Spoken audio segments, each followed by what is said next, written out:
सात चिरंजीवियों में से एक भगवान परशुराम कहाँ निवास करते हैं और कहाँ तप करते हैं। और जब भगवान कल्कि अवतार लेंगे तो परशुराम जी कैसे उनके सहायक बनेंगे। तो चलिए फिर इसके बारे में जानते हैं। बस वीडियो में आगे बढ़ने से पहले मेरी एक छोटी सी रिक्वेस्ट, अगर वीडियो पसंद आया तो वीडियो को लाइक जरूर करें और चैनल को सब्सक्राइब तो अवश्य कर देना और वीडियो को अंत तक जरूर देखें, तभी आपको पता चलेगा कि आखिर भगवान परशुराम कहाँ निवास करते हैं। तो सबसे पहले हम ये जानते हैं कि भगवान परशुराम कौन थे। तो कुछ इस प्रकार कहा जाता है कि भगवान परशुराम कट्टर शिव उपासक थे और उन्होंने शुक्राचार्य और रावण की तरह ही महादेव को अपना गुरु बनाकर दीक्षा प्राप्त की थी। त्रिवंत परशुराम ने केरल में जहां तपस्या की थी वहीं त्रिवंतपुर की स्थापना की थी। आज त्रिवंतपुरम केरल प्रदेश की राजधानी है। अब ऐसा कहा जाता है कि केरल में ही उन्होंने क्यों किया था, तो उसका सबसे बड़ा संदर्भ ये निकल के आता है कि वहां पे लगभग 16,000 स्वयंभू शिवलिंग है और इन सब का जीर्णोद्धार इन्होंने ही कराया था। हस्त नक्षत्र कन्या राशि धनु लग्न में जन्मे परशुराम जी धनु के पक्के जिद्दी स्वभाव के थे। अक्षय तृतीया तिथि को इनका जन्म दिवस मनाया जाता है। 33 उपनिषद के हिसाब से श्री परशुराम जी की भक्ति करने से, उनका ध्यान करने से मनोबल मजबूत हो जाता है और ऐसा भी कहा जाता है कि स्वास्थ्य अच्छा रहता है, इसलिए इन्हें शक्ति का देवता बताया जाता है। स्कंद पुराण के मुताबिक भोलेनाथ की भक्ति से ही श्री परशुराम भरी प्रसन्न होकर अनेक गुप्त विद्याएं और सिद्धियां प्रदान करते हैं जो दानवीर राजा कर्ण को दी थी। ये कर वो गुरु बन गए थे। वाल्मीकि रामायण में कुछ इस प्रकार बताया गया है कि भगवान शिव ने स्वनिर्मित धनुष दिया था जो एक वैज्ञानिक यंत्र था जिसे केवल शुक्राचार्य, रावण और भगवान श्री परशुराम ही चला सकते थे। और ऐसा ही अनेक रहस्य लोगों से छुपाए गए हैं। भगवान विष्णु के छठे अवतार भगवान परशुराम का युग आज से लगभग 10,000 पूर्व 7वें वैवस्वत मनवंतर मतलब त्रेता युग का प्रथम चरण था। भगवान परशुराम का जन्म का नाम राम था। परशु शस्त्र इन्हें अत्यधिक प्रिय था, इसलिए इनका नाम जो है परशुराम से विख्यात हुआ। तीन राम परशुराम एक नई शोध दृष्टि कहा जाता है। भारतीय वाङ्मय ने तीन राम प्रसिद्ध हुए। प्रथम राम परशुराम, द्वितीय अपने श्री राघव और तृतीय जो थे वो वसुदेव राम अर्थात बलराम के नाम से जाना जाता था। इन तीनों में परशुराम सबसे बड़े थे, मतलब भगवान श्री राम जो आए थे उनसे भी बड़े माने जाते थे। और ऐसा भी कहा जाता है कि जो परशुराम जी है वो तो मतलब अजर और अमर है, मतलब वो सतयुग में थे, त्रेता युग में थे, द्वापर और अभी कलयुग में भी हैं। और आने वाले समय में आप भी देखोगे कि भगवान कल की जो भगवान विष्णु के 10वें अवतार लेंगे उनके साथ रहेंगे और सहायक करेंगे। अब ऐसा कहा जाता है कि पुराणों की गणना के अनुसार परशुराम दशरथी राम मतलब जो भगवान श्री राम के पिता थे उनसे 60 वर्ष बड़े थे।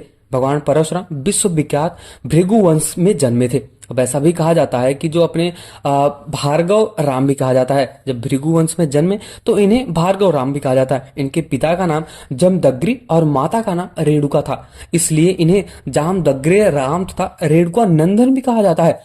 परशुराम के पूर्वज गण महर्षि भृगु, च्यवन, शुक्राचार्य, दधीच, आप्रवान, ऋचिक और महर्षि मार्कंडेय आदि माने जाते हैं। भगवान परशुराम ने अपने पूर्वजों का तप, तेज, त्याग, बलिदान, शौर्य, धैर्य एवं वेद शास्त्र के प्रति प्रगाढ़ आस्था विद्यमान करी हुई थी। भार्गव गोत्री परशुराम के पितामह महर्षि ऋचिक महान शास्त्र और शास्त्रवेत्ता थे। उन्हें अथर्वा तथा अथर्ववर्ण भी कहा जाता था। अब कुछ लोग ऐसा भी कहते हैं कि अथर्ववेद की अधिकांश रचना का श्रेय इन्हें ही दिया जाता है। परशुराम के सभी पूर्वज वेद रचयिता ऋषि महर्षि थे। अब ऐसा कुछ पुराणों में ऐसा भी माना जाता है और कुछ पुराणों में ऐसा भी पाया गया है कि महर्षि ऋचिक ने कान्य कुंज नरेश महाराज गाथी से उनकी कन्या सरस्वती से विवाह करने की अनुमति मांगी। महाराज गाथी ने विवाह न करने की इच्छा से महर्षि ऋचिक से कन्या के बदले में 1,000 श्याम कर्ण अश्व यह सोचकर मांगे कि यह ऋषि 1,000 श्याम कर्ण के अश्व दे सकेगा और न कन्या का विवाह करना पड़ेगा। किंतु सामर्थ्यवान महर्षि ऋचिक ने शीघ्र ही अर्थ तीर्थ मतलब 1,000 श्याम कर्ण अश्व लाकर महाराज गाधी को दे दिए। इस प्रकार सत्यवती का विवाह ऋचिक के साथ हो गया था। अब यह कथा पौराणिक शैली में कही गई है। इसकी परिस्थिति अन्य वास्तविक व्याख्या में कुछ इस प्रकार की जाती है कि सत्यवती के साथ समीकरण भार्गव ऋचिक हैं और हयहय वंशीय राजाओं का पापाचार विरोधी नीतियों के कारण हयहयों के घोर विरोधी थे तथा हयहय राजा भी उनके प्रति अशत्रुता रखते थे। अब कुछ इस प्रकार कहा जाता है कि पुराणों में कुछ ऐसा भी माना जाता है कि महर्षि ऋचिक के औषधि उपचार से ही महाराज गाधी के यहाँ विश्वामित्र का जन्म हुआ था। उसी समय ऋचिक के यहाँ जमदग्नि का जन्म हुआ था। ठीक उसी प्रकार विश्वामित्र और जमदग्नि दोनों मामा भांजे का लालन पालन और शिक्षा दीक्षा ऋचिक आश्रम में साथ साथ हुआ था। जमदग्नि का विवाह इक्ष्वाकु वंशी महाराज रेणुका की कन्या रेणुका से हुई थी। भगवान परशुराम का जन्म जमदग्नि के अंश से रेणुका के गर्भ से हुआ था। इनके 4 बड़े और भाई थे, एक बहन थी। बहन की चर्चा पुराणों में तो नहीं है, बल्कि ऐसा कहा जाता है कि जो बहन का संदर्भ है वो अथर्ववेद के 6वें 139 एक में आया था। तो चलिए फिर अभी हम ये समझते हैं कि उन्होंने ये क्षत्रियों का संहार कैसे किया और ऋषियों और मुनियों की रक्षा कैसे करी थी। परशुराम कोई एक उद्देश्य लेकर धरा पर नहीं आए थे। शास्त्र के साथ ही साथ शस्त्र को भी अपने जीवन का लक्ष्य बनाया था। वैसा कहा जाता है कि एक दिन वे अपने अंतर्मुखी भावलोक में लीन हो रहे थे कि यकायक मतलब अचानक से उनकी वाग्धारा में वेद मंत्र फूटने लगे और उन्होंने अल्पकाल में अग्निदेव, यज्ञ कुशाओं, उषा, रात्रि, भारती, सरस्वती, दावा, पृथ्वी और वनस्पति आदि देव शक्तियों के लिए 11 वेद ऋचाओं की सृष्टि कर दी थी। अब कुछ इस प्रकार कहा जाता है कि ऋग्वेद दशम मंडल के सूक्त 110 में ये ऋचाएं सम्मिलित हैं। सब देव देवर्षि और जितने भी महर्षि थे उनकी शक्तियां सोचने लगी कि परशुराम का आविर्भाव ऋचाएं रचने के लिए नहीं, वेद रचनाओं और शास्त्रों की रक्षा करने के लिए हुआ है। वेद रचना करने वाले ऋषि महर्षि तो इस समय बहुत हैं, किंतु इनकी रक्षा करने वाला कोई नहीं है।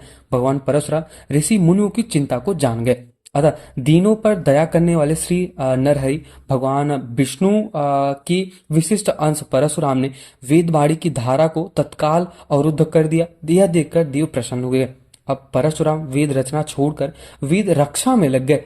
परशुराम की सदैव यह रीति थी कि जहां भी कोई विजय प्राप्त करते तपस्या, यज्ञानुष्ठान आदि का आयोजन करते थे और वहीं विजय स्तंभ के रूप में अपने आराध्य शिवलिंग की स्थापना कर देते थे। भगवान परशुराम द्वारा स्थापित प्रमुख 12 ज्योतिर्लिंग सोमनाथ, महाकालेश्वर, रामेश्वर, वैद्यनाथ धाम और केदारनाथ, अमरनाथ, विश्वनाथ, ओमकारनाथ और परशुरामेश्वर जो पूरा महादेव आदि है, इसकी स्थापना उन्होंने ही की थी। परशुराम ने महादेव शक्ति पीठों की स्थापना केवल भारतवर्ष में ही नहीं बल्कि दिग्विजय काल के बाहर के देशों में भी की थी। भिन्न भिन्न देशों में विशाल शिवलिंग पाए जाते हैं। उनकी स्थापना भगवान परशुराम द्वारा की गई है।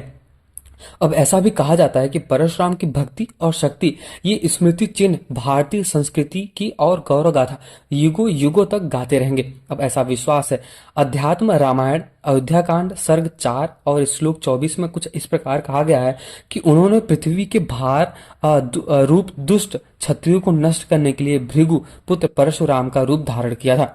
अब इसी प्रकार श्रीमद् भागवत पुराण के प्रथम स्कंद अध्याय 1 के 16 श्लोक 20 तथा नवक स्कंद 16 अथवा अध्याय 26वां श्लोक में यह भी कहा गया है कि सर्वशक्तिमान भगवान श्री हरि ने परशुराम का अवतार लेकर क्षत्रियों का विनाश कर दिया था। तो चलिए फिर अभी हम ये समझते हैं कि भगवान परशुराम भगवान कल्कि के साथ कब आएंगे और क्या कलयुग में अगर ये परशुराम जी हैं तो कहाँ तप कर रहे हैं और कहाँ बैठे हुए हैं, और भगवान कल्कि का जन्म होगा तो उनके साथ कब आएंगे। तो इसकी शुरुआत कुछ इस प्रकार होती है कि महाभारत में परशुराम के बारे में उल्लेख की और उन्होंने महेंद्रगिरी पर्वत पर अपना अस्थायी निवास बनाया था। 21 बार पूरी पृथ्वी को यात्रा करने के बाद दुष्ट क्षत्रियों को मारने के लिए परशुराम ने पूरी पृथ्वी को कश्यप ऋषि को दान कर दिया था और फिर अपनी तपस्या शुरू करने के लिए महेंद्रगिरी पर्वत पर चले गए थे।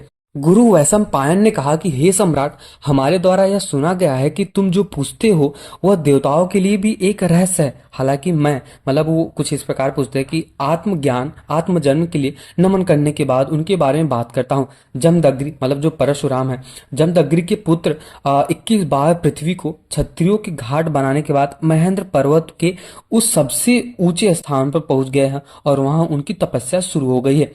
तो चलिए फिर अभी हम ये जानते हैं कि भगवान परशुराम कल्कि भगवान के साथ कब आएंगे। कुछ पौराणिक कथाओं और शास्त्रों के अनुसार भगवान परशुराम अमर और चिरंजीवी है, जैसा कि मैंने आपको पहले ही बता दिया, और अभी भी धरती पर उपस्थित माने जाते हैं। अब ऐसा भी कहा जाता है कि भगवान विष्णु के 10वें अवतार कल्कि अवतार के आगमन के समय पुनः सक्रिय भूमिका निभाएंगे। अब हम बात करते हैं कि भगवान परशुराम और भगवान कल्कि की भेंट कब होगी, ये आपस में कब मिलेंगे। तो कल्कि पुराण में कुछ इस प्रकार उल्लेख है कि भगवान विष्णु के कल्कि अवतार के रूप में धरती पर अवतरित लेंगे और तो भगवान परशुराम उनकी शिक्षा और प्रशिक्षण का कार्य करेंगे। परशुराम उन्हें दिव्य शस्त्रों का ज्ञान देंगे और वे ब्रह्मास्त्र और अन्य युद्ध कला भी सिखाएंगे। अब हिंदू धर्म के अनुसार कल की अवतार कलयुग के अंत में होगा और ये जो पूरा समय है वो लगभग 4,32,000 वर्षों का होता है, जिसमें से अब तक लगभग 5,300 वर्षों का समय बीत चुका है। कल की अवतार कलयुग के अंतिम चरण में अधर्म, पाप और अज्ञानता के चरम सीमा पर पहुंच जाएगी। अब परशुराम जो महेंद्रगिरी पर्वत पर तपस्या कर रहे हैं, अपनी गुप्त अवस्था से निकलकर भगवान कल्कि के गुरु बनेंगे। वे धर्म की पुनः स्थापना करेंगे और अधर्म के विकास में सहायता करेंगे। भगवान परशुराम वर्तमान में योग साधना में लगे हुए हैं और उनका प्रकट होना उस समय पर निर्भर करता है जब धरती पर भगवान कल्कि का अवतरण होगा। वे स्वयंसेवी योद्धा के रूप में तब तक छिपे रहेंगे जब तक उनकी आवश्यकता नहीं पड़ जाती। तो इस प्रकार कुछ बताया गया है कि भगवान परशुराम का दर्शन वर्तमान समय में संभव तो नहीं है, क्योंकि वे अपनी तपस्या में लीन है। उनके प्रकट होने का समय तब आएगा जब अधर्म की संपत्ति और धर्म की स्थापना के लिए भगवान कल्कि का अवतार का समय आएगा। तब वे धरती पर आके एक महत्वपूर्ण भूमिका निभाएंगे। तो कुछ इस प्रकार मैंने आपको बताया कि भगवान परशुराम कौन थे, उन्होंने क्षत्रियों का संहार क्यों किया था और उनका जन्म कहाँ हुआ था। और कुछ इस प्रकार मैंने ये भी बताया कि वो इतने बड़े भगवान शिव के उपासक कैसे बन गए। साथ ही साथ मैंने ये भी डिस्कस किया कि भगवान परशुराम और कल्कि की भेंट कब होगी। तो अगर आपको ये वीडियो जानकर अच्छा लगा, वीडियो पसंद आया तो वीडियो को लाइक जरूर करना और चैनल को सब्सक्राइब तो अवश्य कर देना। और अगर सच में पसंद आया हो तो अपने दोस्तों को जरूर शेयर करें और कमेंट सेक्शन में एक बार जय श्री परशुराम और जय श्री कल्कि तो लिख के ही आना। मिलते हैं किसी और वीडियो में।